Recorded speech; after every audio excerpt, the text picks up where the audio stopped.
Hey Gumbooters, it is tomato month here at the Gumboot Garden. So today we are canning up crushed tomatoes, but every week this month we will be canning up a new tomato recipe. So make sure you stay tuned for all of the different things that we have coming this month so you know exactly how to preserve those freshly grown tomatoes. Today I'm using the Ball Home Preservation book.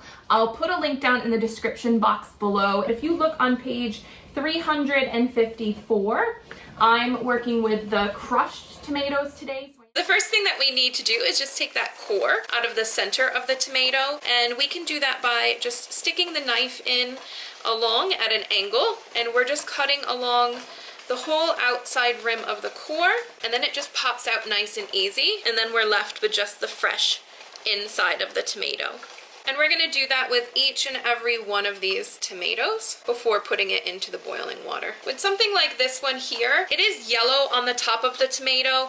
This will actually, it's a bit tough on the top. This will actually make it difficult to peel the skin off. So I'm just going to cut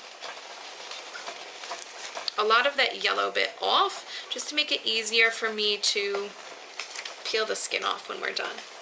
You can still eat the yellow bit, it's just that it's not as nutritional, it's a bit tougher.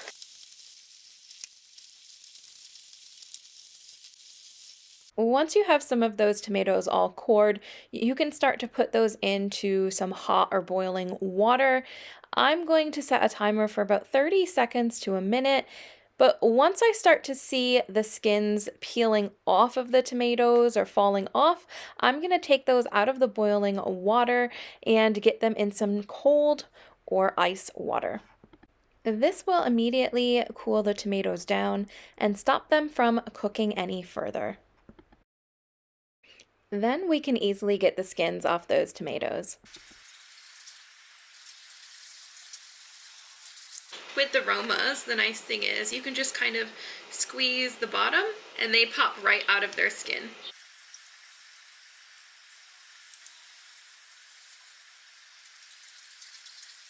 I have cored and skinned all of my tomatoes, and now I'm quartering them. So at the minute, I'm setting aside 2 cups of quartered tomatoes that we are going to put in the pot to boil up first. However, I did make a mistake when doing this. I should have only cut up the 2 cups of tomatoes first, got those cooking, and then continued to skin and cut the rest of the tomatoes, tossing them into the pot as I went along. Now, I will explain this at the end of the video, but it is also a huge time saver to do all of this tomato prep as the tomatoes are already cooking. We have gained a couple more helpers. We have Freya here, and Rocco is like patiently waiting for something that he's not going to get.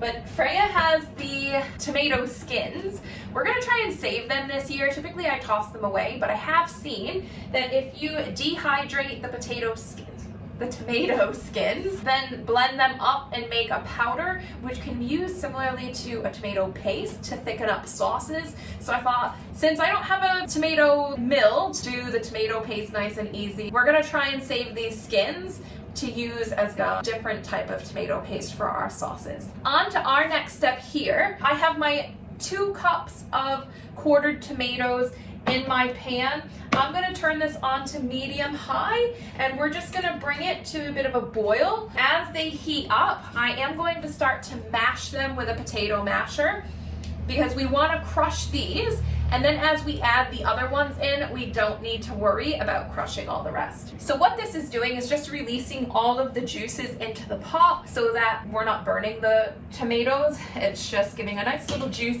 that we can then also use to help fill the jars up with. I've just mashed them up so they look like this here, and we're just gonna start to stir them. These are starting to bubble up, so I'm just making sure that I'm still stirring them, but I'm gonna start to add in my quartered tomatoes.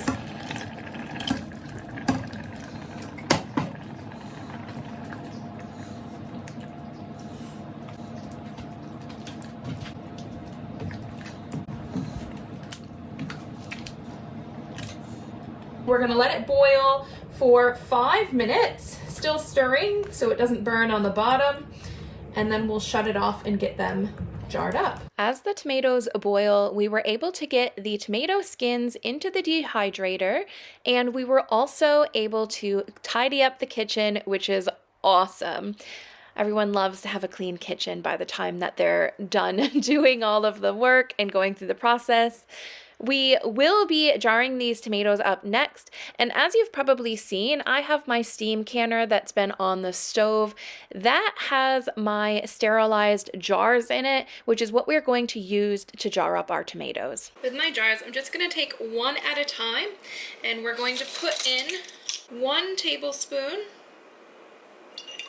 of lemon juice, and these are pint jars that I'm working with. So just 1 tablespoon. I have some fresh basil from the garden, and I'm just gonna take a pinch of that and put it into the jars. Now I don't have enough basil for all of the jars because I did just make a big batch of pesto, but for what I have, we'll just see how far it gets us. And then we're gonna scoop in our tomatoes. And I'm just filling it to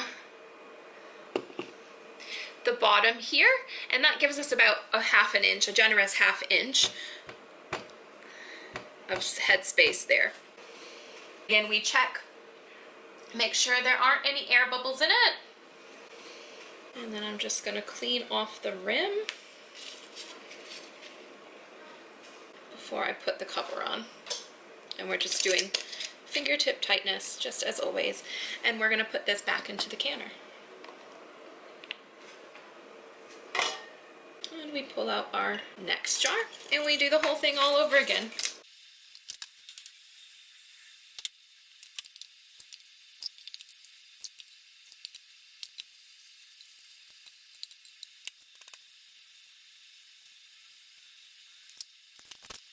And da-da-da! After all of that hard work, we end up with 5 jars. Now with all of our jars into the steam canner, I'm just gonna turn that on to boil. Once it comes up to a boil, we are going to boil these pint jars for 35 minutes before turning them off to start letting them cool. We'll get this on. Oh, that's the wrong one. And I'll meet you back here once these are all done.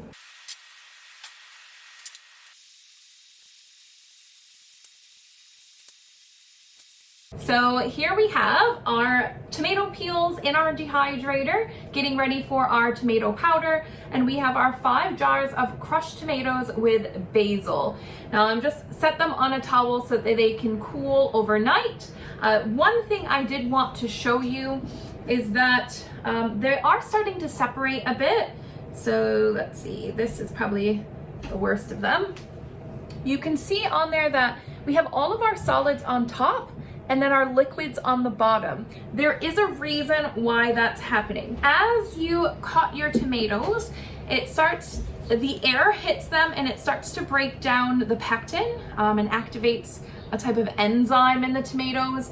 And the longer that they sit, the higher the chance that that will happen. I cut all of my tomatoes first and then got them into the pan and started heating them up, which actually in the book here, it does suggest that you just cut your first 2 cups up, get those started to heat and boiling, and then quarter the rest of your tomatoes, starting to add them in.